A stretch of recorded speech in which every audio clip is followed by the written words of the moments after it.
ಮಾಡಿ ಮುಂದಿನ ಸುದ್ದಿಗೆ ಹೋಗೋಣ. ಅದು ರಾಜ್ಯ ಬಿಜೆಪಿಯ ಕಿತ್ತಾಟ.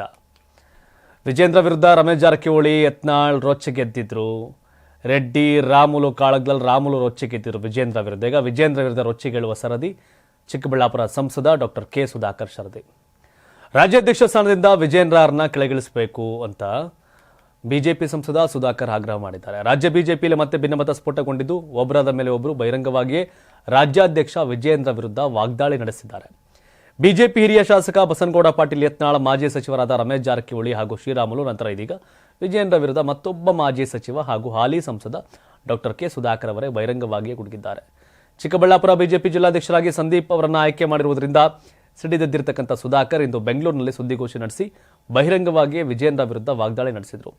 ಜಿಲ್ಲಾಧ್ಯಕ್ಷರ ನೇಮಕದಲ್ಲಿ ವಿಜೇಂದ್ರ ಅವರು ಏಕಪಕ್ಷೀಯ ನಿರ್ಧಾರ ಕೈಗೊಂಡಿದ್ದಾರೆ ಎಂದು ಆರೋಪಿಸಿದ ಸುಧಾಕರ್ ಅವರು, ಚಿಕ್ಕಬಳ್ಳಾಪುರ ಬಿಜೆಪಿ ಸಂಸದ ಸುಧಾಕರ್ ಅವರು ಹೇಳ್ತಾ ಇದ್ದಾರೆ, ರಾಜ್ಯಾಧ್ಯಕ್ಷ ಸ್ಥಾನದಿಂದ ವಿಜೇಂದ್ರ ಅವರನ್ನ ಕೆಳಗಿಳಿಸಬೇಕು ಅಂತ.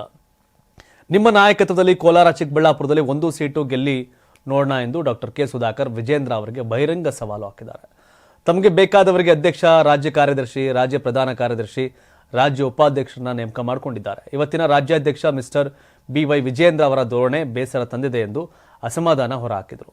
ಬಿಜೆಪಿನ ನಂಬಿ ಇಲ್ಲಿ ಆಂತರಿಕ ಪ್ರಜಾಪ್ರಭುತ್ವ, RSS ಆದರ್ಶ ಇದೆ ಎಂದು ಪಕ್ಷದ ತತ್ವ ಸಿದ್ಧಾಂತ ಒಪ್ಪಿ ಚಿಕ್ಕಬಳ್ಳಾಪುರದಿಂದ ಸ್ಪರ್ಧೆ ಮಾಡಿದೆ. ಬಿಜೆಪಿಗೆ ಮರಳು ಭೂಮಿ ಅಂತಿದ್ದ ಚಿಕ್ಕಬಳ್ಳಾಪುರದಲ್ಲಿ ನನ್ನ ರಾಜಕೀಯ ಭವಿಷ್ಯವನ್ನು ಒತ್ತೆ ಇಟ್ಟು ಬಿಜೆಪಿ ಸೇರಿದ್ದೆ. ಯಡಿಯೂರಪ್ಪನವರನ್ನ CM ಮಾಡಬೇಕು ಎಂದು 17 ಜನ ಬಿಜೆಪಿಗೆ ಬಂದೆವು. ಯಡಿಯೂರಪ್ಪನವರು ರಾಜೀನಾಮೆ ಕೊಟ್ಟ ಮೇಲೆ ಬೊಮ್ಮಾಯಿ ಅವರ ಜೊತೆ ಕೂಡ ಅಷ್ಟೇ ವಿಶ್ವಾಸದಿಂದ ಕೆಲಸ ಮಾಡಿದ್ದೇನೆ. ಅಂತಿಮವಾಗಿ ನನಗೆ ಬಿಜೆಪಿ ತತ್ವ ಸಿದ್ಧಾಂತ ಅಷ್ಟೇ ಮುಖ್ಯ. ಪಕ್ಷ ಏನು ಹೇಳಿದೆಯೋ ಅದನ್ನು ಮಾಡಿಕೊಂಡು ಬಂದಿದ್ದೇನೆ.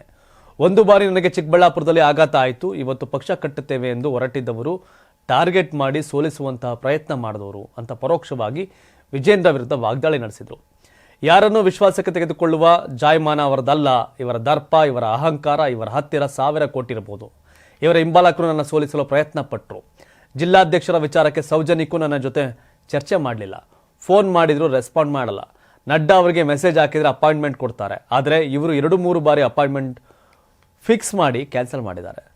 ನಮ್ಮನ್ನ ತುಳಿಯಲು, ಸಮಾಧಿ ಮಾಡಲು ಹೊರಟಿದ್ದಾರಾ ಅಂತ ವಿಜೇಂದ್ರರನ್ನ ಕಾರವಾಗಿಯೇ ಸುಧಾಕರ್ ಪ್ರಶ್ನೆ ಮಾಡಿದ್ದಾರೆ.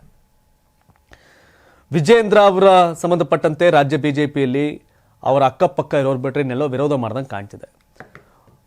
ವಿಜೇಂದ್ರ ಪರವಾಗಿ ಮಾಜಿ ಸಚಿವ ರೇಣುಕಾಚಾರ್ಯ ಸೇರಿದಂಗೆ ಒಂದಷ್ಟು ಜನ ಮಾಜಿ ಶಾಸಕರು, ಒಂದಷ್ಟು ಜನ ಹಾಲಿ ಸಚಿವರನ್ನ ಹೊರತುಪಡಿಸಿದ್ರೆ ಬಹುತೇಕ 10 ಮಂದಿಯಲ್ಲಿ 3 ಜನ ವಿಜೇಂದ್ರ ಪರವಾಗಿದ್ರೆ 7 ಜನ ವಿಜೇಂದ್ರ ವಿರುದ್ಧವಾಗಿದ್ದಾರೆ ಅನ್ನೋದು ಇದೀಗ ಕಾಣ್ತಿದೆ. ಯತ್ನಾಳ್, ರಮೇಶ್ ಜಾರಕಿಹೊಳಿ ಮಾತನಾಡಬೇಕಾದ್ರೆ ಅವರಿಬ್ಬರೇ ಅಂತಿತ್ತು. ಅದಾದ್ಮೇಲೆ ರಾಮುಲು ಸೆಡ್ದಿದ್ರು. ಈಗ ಸುಧಾಕರ್ ಜೊತೆಗೆ DV ಸದಾನಂದ ಗೌಡ್ರು, ಬೊಮ್ಮಾಯಿ ಅವರು, ಅಶ್ವಥ್ ನಾರಾಯಣ್ ಅಂಡ್ ಅಶೋಕ್ ಇವರು ಕೂಡ ಈಗಾಗಲೇ ಸಭೆ ಮಾಡಿದ್ದಾರೆ. ಇನ್ನೊಂದು ಕಡೆ ಎಲ್ಲವನ್ನು ಕೂಡ ಮೌನವಾಗಿ ಮತ್ತೊಂದಷ್ಟು ಕಾರ್ಯಕರ್ತರು ವಾಚ್ ಮಾಡ್ತಾ ಇದ್ದಾರೆ. ಯಾವ ಕಾರಣಕ್ಕೆ? ವಿಜೇಂದ್ರ ರಾಜ್ಯಾಧ್ಯಕ್ಷ ಆಗುವ ಮುನ್ನ ವಿಧಾನಸಭೆ ಚುನಾವಣೆಯಲ್ಲಿ CT ರವಿ ಅವರು ಸೇರಿದಂತೆ ಒಂದು 20-25 ಜನ ಬಿಜೆಪಿ ಅಭ್ಯರ್ಥಿಗಳನ್ನೇ ಸೋಲ್ಸಿದ್ರು ಅನ್ನೋ ಆರೋಪ. ಯತ್ನಾಳ್ ಹೇಳ್ತಾರೆ, ನನ್ನೊಂದು ಸೋಲ್ಸಕ್ಕೆ ಬಂದಿದ್ದ ವಿಜೇಂದ್ರ ಅಂತ. ಬೊಮ್ಮಾಯಿ ಸೋಲ್ಸಕ್ಕೆ ಹೋಗಿದ್ರು ಅಂತ. ರಮೇಶ್ ಜಾರಕಿಹೊಳಿ ಸೋಲ್ಸಕ್ಕೆ ಹೋಗಿದ್ರು ಅಂತ. ವಿಜೇಂದ್ರ ಗೆಲ್ಸಕ್ಕಿಂತ ಸೋಲ್ಸೋ ಕೆಲಸನೇ ಮಾಡಿದ್ದಾರೆ ಕಳೆದ ವಿಧಾನಸಭೆ ಚುನಾವಣೆಯಲ್ಲಿ ಅನ್ನೋ ಆರೋಪ ಗಂಭೀರವಾಗಿತ್ತು. ಇಷ್ಟಾಗಿಯೂ ಸಹ DK ಶಿವಕುಮಾರ್ ವಿರುದ್ಧ ಅವ್ರ KPCC ಅಧ್ಯಕ್ಷರು ಅವ್ರಿಗೆ ಸರಿಸಾಟಿಯಾಗಿ ವಿಜೇಂದ್ರ ಬೇಕು ಅನ್ನೋ ಕಾರಣಕ್ಕೆ ಒಂದಷ್ಟು ಅಧ್ಯಕ್ಷರು ಮಾಡ್ತಾರೆ. ಅದೇ ಲೋಕಸಭೆ ಚುನಾವಣೆಯಲ್ಲಿ ದಾವಣಗೆರೆ ಸೋಲ್ಸ್ತಾರೆ, ಲೋಕಸಭೆ ಚುನಾವಣೆಯಲ್ಲಿ ಕೊಪ್ಪಳ ಸೋಲ್ಸ್ತಾರೆ, ಲೋಕಸಭೆ ಚುನಾವಣೆಯಲ್ಲಿ ಬೀದರ್ ಸೋಲ್ಸ್ತಾರೆ, ಹೀಗೆ ಲೋಕಸಭೆ ಚುನಾವಣೆಯಲ್ಲಿ ಚಿಕ್ಕೋಡಿನ ಸೋಲ್ಸ್ತಾರೆ ವಿಜೇಂದ್ರ. ಹಾಗೆ ಇಲ್ಲಿ ಸುಧಾಕರ್ ಅವ್ರನ್ನೂ ಸೋಲ್ಸಕ್ಕೆ ಅವ್ರ ಟೀಮ್ ಟ್ರೈ ಮಾಡಿತ್ತು ಅನ್ನೋದನ್ನ ಈಗ ಸ್ವತಃ ಸುಧಾಕರ್ ಅವ್ರು ಹೇಳ್ತಾ ಇದ್ದಾರೆ ಅನ್ನೋ ಆರೋಪ ಚರ್ಚೆ ಬಿಜೆಪಿಲಿ. ಅಧ್ಯಕ್ಷ ಆಗೋಕ್ ಮುಂಚೆನೆ ವಿಜೇಂದ್ರ ವಿಧಾನಸಭೆ ಚುನಾವಣೆಯಲ್ಲಿ ಬಿಜೆಪಿನ ನೆಲ ಕಚ್ಚಿಸಿದ್ರು, ಸೋಲ್ಸಿದ್ರು. ಇನ್ನು ಲೋಕಸಭೆ ಚುನಾವಣೆಯಲ್ಲೂ ಕೂಡ ಅಧ್ಯಕ್ಷ ಆದ್ಮೇಲೆ ಬಿಜೆಪಿಗರನ್ನ ಸೋಲ್ಸಿದ್ರು ಅನ್ನೋ ಗಂಭೀರವಾದಂಥ ಆರೋಪ. ವಿಜೇಂದ್ರ ಡೋಂಟ್ ಕೇರ್ ಕಲ್ಚರ್, ದುರಹಂಕಾರ, ದರ್ಪ, ದೌರ್ಜನ್ಯ ಇವೆಲ್ಲ ನಡೆಯಲ್ಲ ಅನ್ನೋದು ಸುಧಾಕರ್ ಅವ್ರ ಮಾತು. ಬಟ್ ಕರ್ನಾಟಕ ಟಿವಿ ಸಹ ಕಳೆದ ಬಾರಿ ಪೋಲ್ ಕ್ರಿಯೇಟ್ ಮಾಡಿದಾಗಲೂ ಕೂಡ ವಿಜೇಂದ್ರ ಪರವಾಗಿ 26%, ಯತ್ನಾಳ್ ಪರವಾಗಿ 57% ಮತ ಬಂದಿತ್ತು. ನನ್ನ ಟೀಮ್ಗೆ ಹೇಳ್ತೀನಿ ಅದನ್ನು ಗ್ರಾಫಿಕ್ಸನ್ನು ಶೋ ಮಾಡಲಿಕ್ಕೆ. ಮತ್ತೊಂದು ಕಡೆ ಇವಾಗಲೂ ಕೂಡ ಪೋಲ್ ಕ್ರಿಯೇಟ್ ಮಾಡಿದ್ದೀವಿ ಮೊನ್ನೆ. ಈಗ ಏನೋ ರಾಜ್ಯಾಧ್ಯಕ್ಷ ಚುನಾವಣೆ ಆದರೆ ಯಾರು ಆಯ್ಕೆ ಮಾಡ್ತೀರಿ, ವಿಜೇಂದ್ರ ಅವರ ಯತ್ನಾಳ ಅಂದರೆ ಇಲ್ಲೂ ಕೂಡ ಈಗಲೂ ಒಂದು 18-20 ಸಾವಿರ ಓಟ್ ಆಗಿರ್ಬೇಕೀಗ. ಈಗ ಇಲ್ಲೂ ಕೂಡ ವಿಜೇಂದ್ರ ವಿರುದ್ಧವಾದಂಥ ನಿಲುವು ವೋಟಿಂಗ್ ಆಗ್ತದೆ. ಬಟ್ ಗೊತ್ತಿಲ್ಲ ಯಾಕೆ ಹಿಂಗೆ ಅಂತ. ಅಂದರೆ ವಿಜೇಂದ್ರ ವಿರುದ್ಧವಾಗಿ ಯಾರ್ಯಾರಿಗೆ ಮಾತಾಡ್ತಿದ್ದಾರೆ, ಇದಲ್ಲದೆ ಇನ್ನೊಂದಷ್ಟು ಮಂದಿ ಇದ್ದಾರೆ ಅನ್ನೋದು ಸ್ಪಷ್ಟವಾಗ್ತಾ ಇದೆ ಅಂತ ಅನ್ಕೋಬಹುದು. ಇನ್ನೊಂದು ಕಡೆ ಸುನೀಲ್ ಕುಮಾರ್ ಅವರು ಕೂಡ ನನ್ನ ಬಿಡುಗಡೆ ಮಾಡಿ ಅಂತ ಅವರು ಜವಾಬ್ದಾರಿಯಿಂದ ಹಿಂದೆ ಹೋಗ್ತಾ ಇದ್ದಾರೆ. ವಿಜೇಂದ್ರ ಏಕಪಕ್ಷೀಯ ನಿರ್ಧಾರದ ವಿರುದ್ಧ ಬಿಜೆಪಿಯಲ್ಲಿ ದೊಡ್ಡ ಮಟ್ಟಿಗಿನ ಅಸಮಾಧಾನ ಇರೋದಂತೂ ಸತ್ಯ ಅಂತ ಹೇಳಲಾಗ್ತಾ ಇದೆ. ಗೊತ್ತಿಲ್ಲ ಇದೇನಾಗುತ್ತೋ ಅಂತ. ಹೈಕಮಾಂಡ್ಗೆ ದಮ್ಮು ತಾಕತ್ತು ಇಲ್ವಾ ಅಂತ ಕಾಣುತ್ತೆ. 56 ಇಂಚಿನ ಎದೆ ನರೇಂದ್ರ ಮೋದಿ ಅವರು ಬಿಜೆಪಿಯ ಪ್ರಧಾನಮಂತ್ರಿ ಕೇಂದ್ರದಲ್ಲಿ. ಆದರೆ ಕರ್ನಾಟಕದ ಈ ಪಾಲಿಟಿಕ್ಸ್ನ ಸರಿ ಮಾಡೋಕ್ಕಾಗ್ತಿಲ್ವಲ್ಲ ಅನ್ನೋದೇ ಪ್ರಶ್ನೆ, ದೊಡ್ಡ ಪ್ರಶ್ನೆ. ನೋಡ್ಬೇಕು. ಇತ್ಲ ಕಡೆ ಸೆಂಟ್ರಲ್ ಮಿನಿಸ್ಟರ್ ಪ್ರಹ್ಲಾದ್ ಜೋಶಿ ಅವರು ಸಹ ವಿಜೇಂದ್ರ ವಿರುದ್ಧವಾಗಿದ್ದಾರೆ. ಅವ್ರೇನು ಹೇಳ್ಕೊತಾ ಇಲ್ಲ ಅಷ್ಟೇ. ಅಂದರೆ ವಿಜೇಂದ್ರ ಪರವಾಗಿರೋರಿಗಿಂತ ವಿರುದ್ಧವಾಗಿರೋರ ಸಂಖ್ಯೆ ಜಾಸ್ತಿ ಇದೆ. ಬಟ್ ಇದನ್ನು ಬದಲಾವಣೆ ಮಾಡ್ತಾರಾ ಏನು ಅನ್ನೋದು ನೋಡಬೇಕು. ಇದು ಚಿಕ್ಕಬಳ್ಳಾಪುರ ಜಿಲ್ಲಾಧ್ಯಕ್ಷರ ನೇಮಕ ಸಂಬಂಧಪಟ್ಟಂತೆ ಸುಧಾಕರ್ ಸಿಡಿದಿರ್ತಕ್ಕಂಥದ್ದು. ಜೊತೆಗೆ ನೋಡೋಣ, ಇವೆಲ್ಲರಿಗೂ ಕಂಪ್ಲೇಂಟ್ ಮಾಡ್ತೀನಿ ಏನಾಗುತ್ತೆ ಅಂತ ಹೇಳಿದ್ದಾರೆ.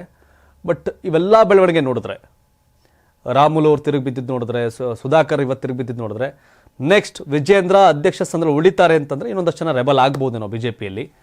ಬಟ್ ಇದ್ಯಾವುದು ಬಿಜೆಪಿ ಪಾರ್ಟಿಗೆ ಒಳ್ಳೆ ಬೆಳವಣಿಗೆ ಅಲ್ಲ ಅನ್ನೋದು ಕಾರ್ಯಕರ್ತರ ವಿಚಾರ, ಚರ್ಚೆ.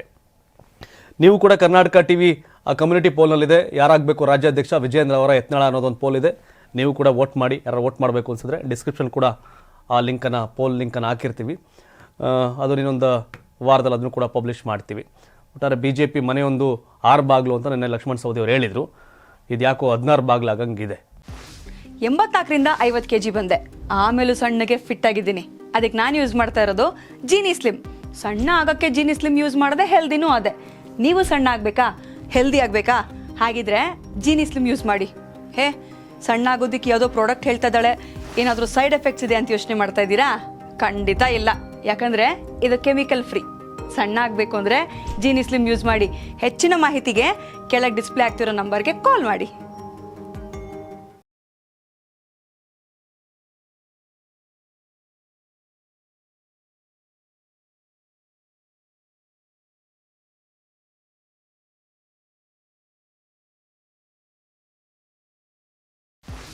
ಎಂಬತ್ನಾಲ್ಕರಿಂದ 50 kg ಬಂದೆ, ಆಮೇಲೂ ಸಣ್ಣಗೆ ಫಿಟ್ ಆಗಿದ್ದೀನಿ. ಅದಕ್ಕೆ ನಾನು ಯೂಸ್ ಮಾಡ್ತಾ ಇರೋದು ಜೀನಿ ಸ್ಲಿಮ್. ಸಣ್ಣ ಆಗಕ್ಕೆ ಜೀನಿ ಸ್ಲಿಮ್ ಯೂಸ್ ಮಾಡದೆ ಹೆಲ್ದಿನೂ ಅದೇ. ನೀವು ಸಣ್ಣ ಆಗಬೇಕಾ, ಹೆಲ್ದಿ ಆಗಬೇಕಾ? ಹಾಗಿದ್ರೆ ಜೀನಿ ಸ್ಲಿಮ್ ಯೂಸ್ ಮಾಡಿ.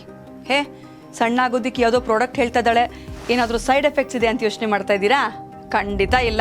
ಯಾಕಂದರೆ ಇದು ಕೆಮಿಕಲ್ ಫ್ರೀ. ಸಣ್ಣ ಆಗಬೇಕು ಅಂದರೆ ಜೀನಿ ಸ್ಲಿಮ್ ಯೂಸ್ ಮಾಡಿ.